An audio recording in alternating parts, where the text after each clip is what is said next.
নমস্কার। আম বৈশাখের দুপুরেতে ঘরে থাকে না মন, আমের গন্ধে ছুটে যায় মন আমবাগানেতে। পাড়ার সকলে ছেলে জুটে সেথাই করে হই হুল্লোড়, কেউ ঢিল ছুঁড়ে, কেউ বা গাছে উঠতে হয় ব্যস্ত আম পাড়তে।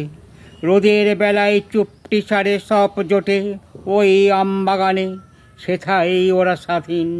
সাথে সবুজ পাতার আড়ালেতে সোনা রোদের হাসি, আমবাগানে মৌ মৌ গন্ধে মনটা যে হয় খুশি। ঝুড়ি ভরা মিষ্টি আম প্রকৃতির সেরা দান, এই বাগানে খুঁজে পাই হৃদয় ভরা ইষ্ট। বৈশাখের দুপুরেতে ঘরে থাকে না তো মন, আমের গন্ধে মন ছোটে আম বাগানে। নমস্কার।